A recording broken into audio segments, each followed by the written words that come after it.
Welcome to my Accounting 1110 review for final, Chapter 4, Part 2. In this pincast, I want to review to you the idea of classified balance sheets. So, we'll focus our attention on this. In order to understand what a classified balance sheet is, you need to understand the idea of an operating cycle.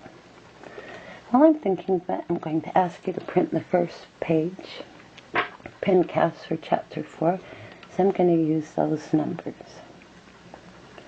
So now let's define first something we need to know to move forward on classified balance sheets. It's called the operating cycle. Not to be confused with the accounting cycle. This is a different idea. The operating cycle begins when there is an outlay of cash, and it ends when cash comes back to a business. I'll give you an example. You have a business and maybe it buys some inventory and it sits on the shelf for a little while, then it sells it to customers on accounts receivable, and then it sits in accounts receivable, and then you get your cash back. The amount of time that elapses from when cash leaves the checking account to when it comes back is an operating cycle. This is important because we use the definition of an operating cycle when we make classified balance sheets. So, let's pull together the name part of the balance sheet. Here you go. We have the name, the fact that it's a balance sheet, and the point of time that's covered. We've been making our financial statements and working with the month of November, so this would be dated November 30th. When you classify a balance sheet, first you classify your assets. I'm going to show all categories in this discussion, though we might not use all of them.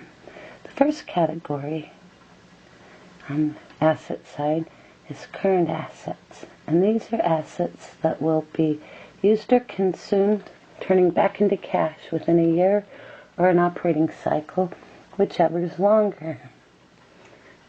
Notice that definition would always make you have to include inventory and accounts receivable as a minimum, because they're part of your very definition of current.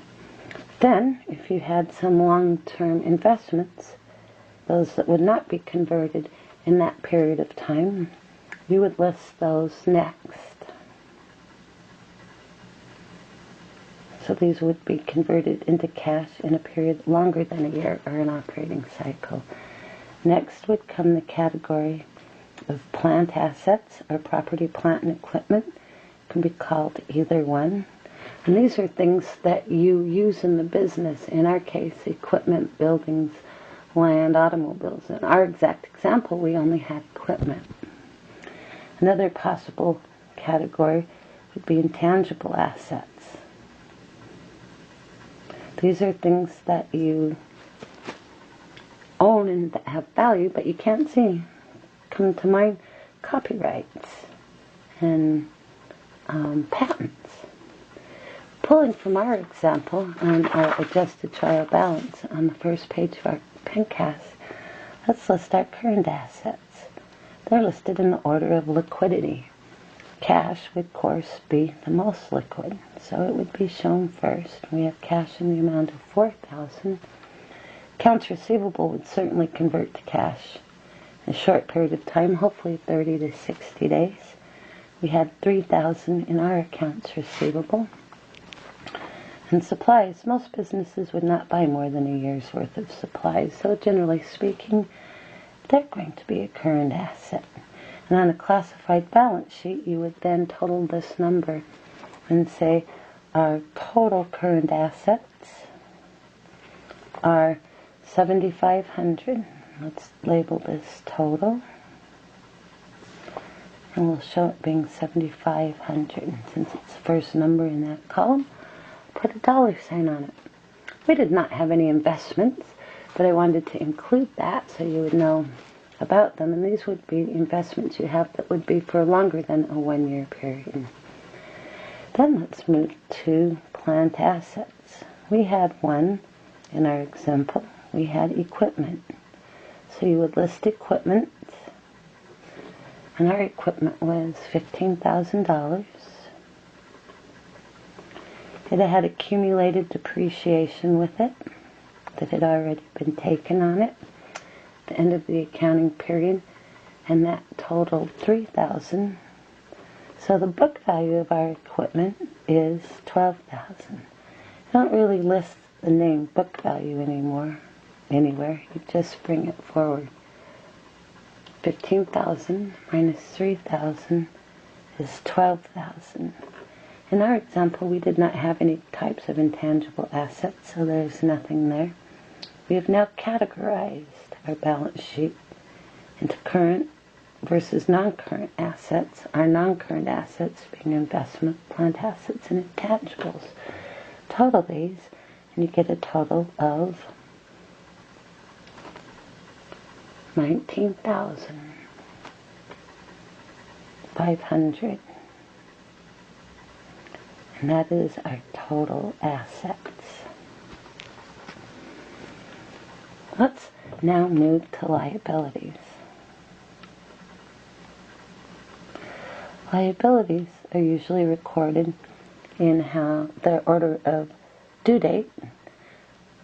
And the first section of liabilities on a classified balance sheet is current liabilities. Can you guess what the definition of this might be? Those that will be used or consumed or paid out of current assets. No, those that will be paid out of current assets or paid in the next year or operating cycle, whichever is longer. We could say that either way. We had one current liability, and that would be salaries payable.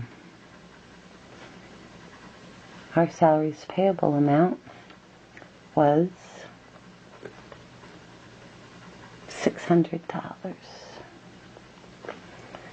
Then your next section would be long-term debt. Debt that would be paid off longer than a year or an operating cycle, whichever is longer. We had one. We had notes payable. Our notes payable was in the amount of $15,000. Total liabilities would be the sum of the two.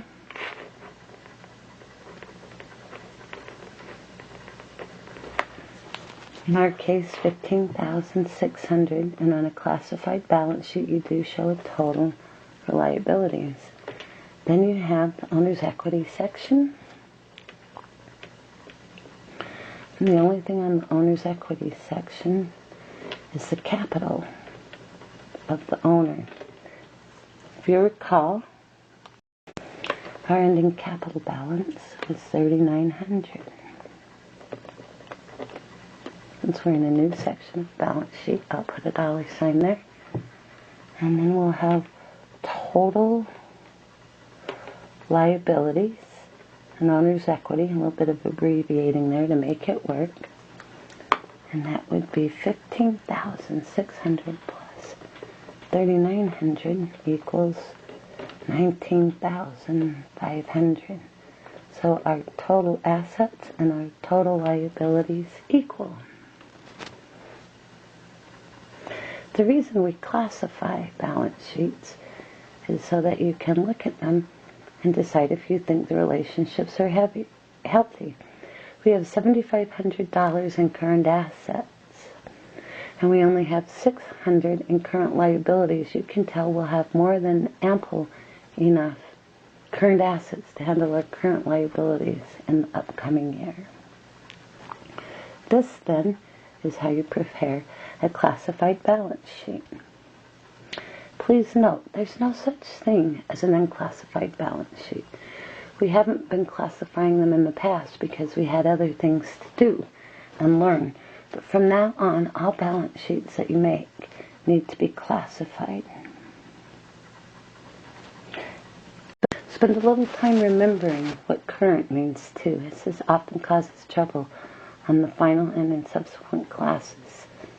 To be considered a current asset, it must be converting to cash or be used within a year or an operating cycle, whichever is longer. To be considered a current liability, it must be paid out of current assets, or stated another way, be paid within a year or an operating cycle, whichever is longer. Thank you for joining me for this pencast on classified balance sheets. The next pencast I want to do with you is on closing entries. We're going to use the entries, or the adjusted trial balance that we had from page 1 of this pencast. So please keep that handy. Let's move on.